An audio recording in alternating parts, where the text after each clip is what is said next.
بسم اللہ الرحمن الرحیم۔ السلام علیکم۔ امید کرتا ہوں کہ آپ تمام لوگ اپنے گھروں میں ہوں گے اور خیر خیریت سے ہوں گے۔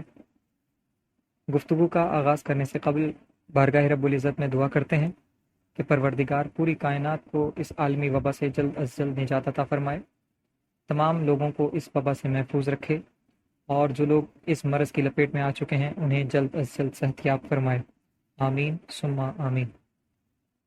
آج جس عنوان پر ہم بات کریں گے وہ ہے مضمون نویسی۔ تو سب سے پہلے اس بات کو سمجھ لینا انتہائی ضروری ہے کہ مضمون کسے کہتے ہیں۔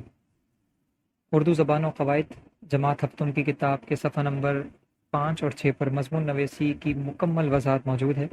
تمام طلبہ و طالبات اس کا مطالعہ ضرور کریں۔ کسی موضوع کو ذہن میں رکھ کر اس کے متعلق اپنے خیالات کو آسان، خوبصورت اور موزوں الفاظ میں اس طرح تسلسل کے ساتھ بیان کرنا کہ پڑھنے والا اس کو بخوبی سمجھ جائے، مضمون نویسی کہلاتا ہے۔ مضمون نویسی میں مہارت حاصل کرنے کے لیے چند خاص باتوں کو ذہن میں رکھنا ضروری ہے۔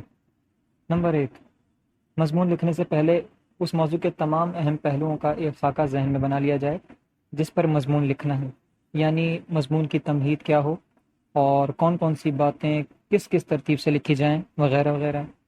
نمبر 2، اپنے خیالات کو ادا کرنے کے لیے آسان، پر اثر اور صحیح زبان کا استعمال کرنا چاہیے۔ نمبر 3، تحریر میں الجھاؤ، الفاظ کی تکرار اور غیر ضروری باتوں سے پرہیز کرنا چاہیے۔ نمبر 4، موضوع تحریر میں تسلسل اور ربط، مضمون نویسی کی جان۔ نمبر 5، جس موضوع پر مضمون لکھنا ہو اس کے متعلق زیادہ سے زیادہ معلومات ہونی چاہیے۔ ایسی باتوں سے پرہیز کرنا چاہیے جس سے حکومت وقت، کسی جماعت، مذہب یا فرد کی تضحیک ہوتی ہو۔ نمبر 6، مضمون کو کئی پیراگرافوں میں تقسیم کر کے لکھنا چاہیے، پورے مضمون کو ایک پیراگراف میں لکھنا غلط ہے۔ نمبر 7، پورے مضمون کو لکھ لینے کے بعد اسے ایک بار ضرور دہرا لینا چاہیے۔ مضامین 3 طرح کے ہوتے ہیں: بیانیہ مضامین، حکایہ مضامین اور فکری مضامین۔ بیانیہ مضامین یعنی وہ مضامین جس میں کسی شخص، عمارت یا کسی جاندار کا مفصل ذکر کیا جائے، جیسے شاہی قلعہ، قائد اعظم اور پاکستان میرا وطن وغیرہ۔ حکایہ مضامین یعنی وہ مضامین جن میں کسی حکایت، واقعہ، کہانی، سیر و تفریح یا سفر کے حالات وغیرہ بیان کیے جائیں، جیسے میری زندگی کا ایک اہم دن، یوم آزادی، میرا دلچسپ سفر، میرا پسندیدہ کھیل اور ریل کا حادثہ وغیرہ۔ فکری مضامین وہ مضامین یعنی جن میں بنیاد تمام تر خیالات اور افکار پر ہوتی ہے، مثلا چاندنی رات، اگر میں وزیر اعظم ہوتا اور وقت کی قیمت وغیرہ۔ ہر مضمون کے 3 حصے ہوتے ہیں: تمہید، نفس مضمون، اختتام۔ ہر حصے کو نئے پیراگراف سے شروع کرنا چاہیے۔ تمہید مضمون کا پہلا اور اہم حصہ ہے۔ اس میں اصل موضوع یا نفس مضمون سے متعلق کچھ لکھنے سے پہلے چند پر اثر اور زوردار جملے اس طرح لکھے جاتے ہیں کہ جس سے پڑھنے والوں کے ذہن اصل موضوع کی طرف راغب ہوں اور ان کی دلچسپی بھی بڑھے۔ مضمون کا درمیانی حصہ نفس مضمون کہلاتا ہے، جس میں مضمون کے متعلق تفصیل سے ذکر کیا جاتا ہے۔ چونکہ یہ حصہ طویل ہوتا ہے اس لیے اس کو کئی پیراگرافوں میں تقسیم کر کے لکھنا چاہیے۔ مضمون کا آخری حصہ اختتام کہلاتا ہے۔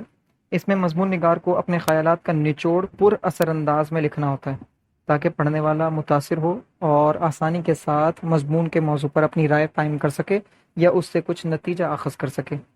آج جس عنوان پر آپ نے مضمون تحریر کرنا ہے وہ ہے فضائی آلودگی۔ آلودگی دور حاضر کا نہایت سنگین مسئلہ ہے۔ ہماری زمین اور فضا کو آلودگی کے سبب ناقابل تلافی نقصان پہنچ رہا ہے۔ کرۂ ارض کے ارد گرد گیسوں کا ایک غلاف موجود ہے۔ یہ تمام گیسیں ایک خاص تناسب سے فضا کا حصہ بنتی ہیں، لیکن انسان کی بے جا دخل اندازی سے گاڑیوں سے نکلنے والا دھواں اور کارخانوں سے خارج ہونے والی مضر صحت گیسیں ہوا میں شامل ہو کر اسے آلودہ کر رہی ہیں، جس سے انسانوں میں کئی بیماریاں پیدا ہو رہی ہیں۔ ہر جاندار کے لیے صاف ہوا کی سخت ضرورت ہے، کیونکہ زندگی کا انحصار ہوا پر ہے۔ اگر سانس کے ذریعے جسم میں صاف ہوا کی بجائے خراب ہوا داخل ہو تو زندگی خطر میں پڑ جاتی ہے۔ آج کل پوری دنیا فضائی آلودگی کا شکار ہے، اس لیے ہر ملک میں فضا کو خوشگوار بنانے کی کوششیں تیز ہو گئیں تاکہ وہاں کے شہری ایک اچھی اور صحت مند زندگی گزار سکیں۔ پاکستان میں بھی ماحول کو صاف اور صحت مند رکھنے کی کوششیں جاری ہیں۔ اب سوال یہ پیدا ہوتا ہے کہ اس آلودگی سے کیسے بچا جائے؟ تو فضائی آلودگی سے بچاؤ کے لیے ارد گرد صاف صفائی کرنا اور اسے برقرار رکھنا انتہائی ضروری ہے، اور زیادہ سے زیادہ پیڑ لگائیں کیونکہ درخت ہوا کو پاک صاف کرنے میں ایک اہم کردار ادا کرتے ہیں۔ فضائی آلودگی سے متعلق مزید معلومات حاصل کرنے کے لیے انٹرنیٹ کا استعمال کریں، اور مضمون نویسی کے تمام اصول و ضوابط کو ذہن میں رکھتے ہوئے فضائی آلودگی پر ایک پر اثر مضمون تحریر کریں۔ یاد رہے کہ مضمون 250 سے 300 الفاظ پر مشتمل ہو اور کم از کم 3 پیراگراف میں لکھا گیا ہو۔ امید کرتا ہوں کہ یہ ویڈیو آپ کے لیے فائدہ مند ثابت ہوئی ہوگی۔ اپنا خیال رکھیں۔ خدا نگہبان۔